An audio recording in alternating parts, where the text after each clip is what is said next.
राधे राधे महाराज जी। महाराज जी, मैं लगभग 1.5 वर्ष से आपसे सत्संग के माध्यम से जुड़ी हूँ। मेरा प्रश्न है कि माता पिता से लगाव होने के कारण उनकी चिंता होती है। आपने एक बार बताया था कि जैसा सोचोगे वैसा बन जाओगे। मैं श्री जी की कृपा से नाम जप करने की कोशिश करती हूँ, तो क्या जप के प्रभाव से मेरे माता पिता के प्रति मेरे मन की चिंता समाप्त हो जाएगी? हाँ, हो जाएगी। नाम जप निश्चिंत करता है, निर्भय करता है, निशोक करता है।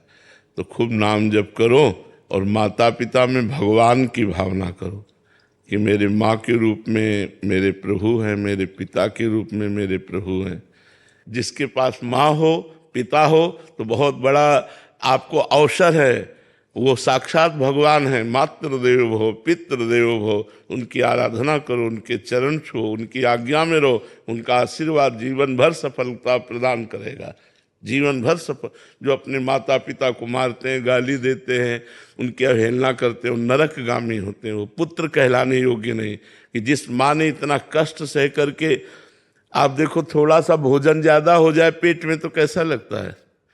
पेट में अगर थोड़ा सा भोजन ज्यादा हो जाए तो 2-4 घंटे परेशानी सी रहती है, अनकंफर्टेबल लगता है, नहीं लगता?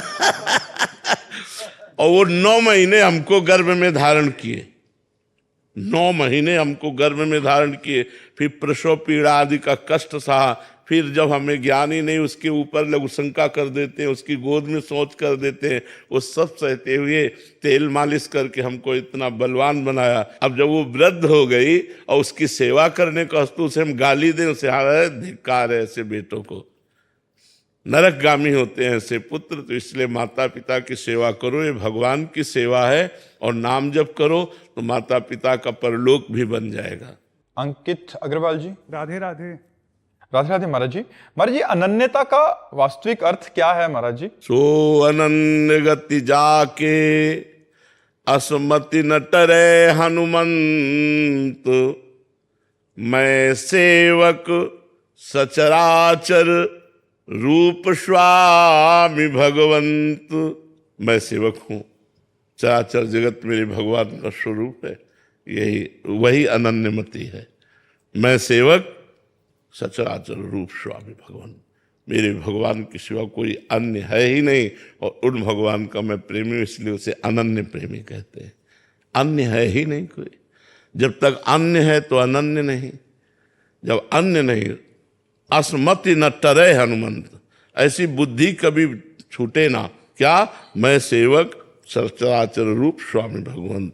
ये चराचर जगत मेरे भगवान का स्वरूप है और मैं भगवान का दास हूँ, मैं भगवान का सेवक हूँ। वो अनन्य भक्त है। समझ पा रहे हैं आप? आरब जी सहारनपुर से। श्री हरिवंश महाराज जी। महाराज जी, क्या हमें अपना स्वभाव कठोर रखना चाहिए, और क्या ऐसा करने से हमारा स्वभाव या भाव क्षीण तो नहीं होगा जो भगवान? नहीं, जगह जगह पर अवसर पर किया जाता है। जैसे वेदना आ रही गलत तो हम उसे कठोर करते हैं, कठोर हृदय से हम उसको सहते हैं। अब जहां हमारी कोई निंदा कर रहा है, हम अपने हृदय को कठोर कर लेते हैं। वाणी जी की कठोरता या अपने स्वभाव में कठोरता, एक तो स्वभाव की कठोरता में सबकी कठोरता आ जाती है। सब मतलब सब बात को समझने की बात है। स्वभाव में तो सब कुछ होता है, उसी में हृदय, वाणी, देखना, बोलना, उठना, बैठना सब आ जाएगा। जहाँ किसी को कष्ट हो रहा है वहाँ हम द्रवित हो जाते हैं, जहाँ हमें कष्ट हो रहा है वहाँ कठोर हो जाते हैं। हमारी कोई निंदा करे उसे हम सह लेते हैं, लेकिन हम किसी की निंदा कभी नहीं कर सकते। हमें कोई दुख दे हम कठोर भाव से सह लेंगे, लेकिन हम किसी को कठोर भाव से दुख दे ऐसा कभी नहीं हो सकता। अपने लिए कठोर, दूसरे के लिए द्रवित। दूसरे से कठोर और अपने लिए द्रवित, ये तो स्वार्थी पुरुष का लक्षण है। परमार्थी का लक्षण अपने लिए कठोर। दूसरे को सर्दी लग रही, अपनी जैकेट उतार के दे दिया। अपने सर्दी सह लेते हैं, उसको नहीं दे। हम उसको ठंडा में कांपते नहीं देख सकते। ये है कठोरता। अपने लिए कठोरता, दूसरे के लिए मृदुता। जो दूसरे के लिए कठोर, अपने लिए मृदु, तो राक्षस है। वो राक्षसी स्वभाव का है। जो दूसरे के लिए तो कठोर व्यवहार करता है और अपने लिए मृदु है, वो राक्षसी स्वभाव का, आसुरी संपत्ति वाला है।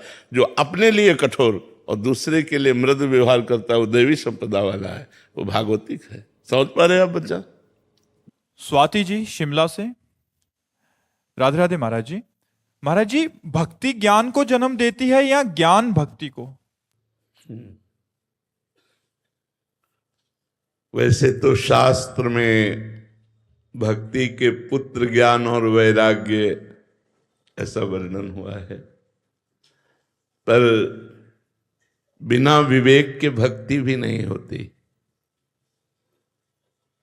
और प्रथम भगति संतन कर संगा, तो संतों के संग से ही विवेक का प्रादुर्भाव होता है। बिन सत्संग विवेक न होई, और विवेक से ही भक्ति का प्रादुर्भाव होता है। क्योंकि समस्त चराचर जगत हमारा स्वामी और हम सेवक, भक्ति का स्वरूप यही है।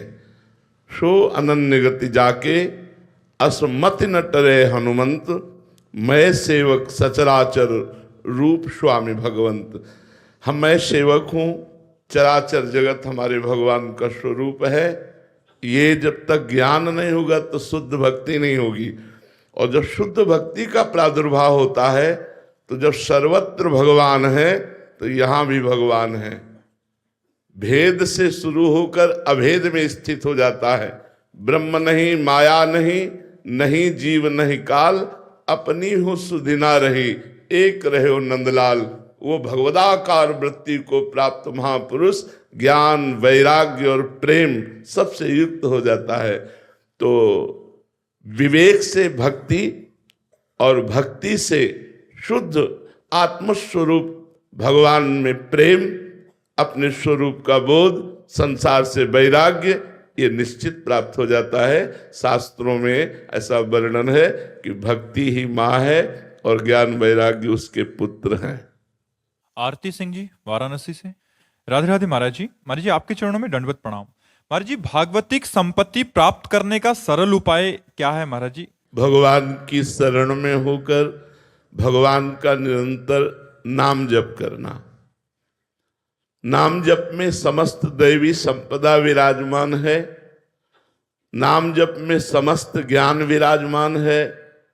नाम में समस्त ज्ञान विराजमान है। नाम में समस्त दैवी संपदा विराजमान है। नाम में भव रोग हरण करने की संपूर्ण सामर्थ्य विराजमान है। नाम भव समुद्र को सुखाने के लिए प्रबल ज्वालामयी है। नाम से बढ़कर के और कोई ऐसा साधन नहीं जिसके द्वारा हम पूर्ण दैवी संपदा को प्राप्त कर सके।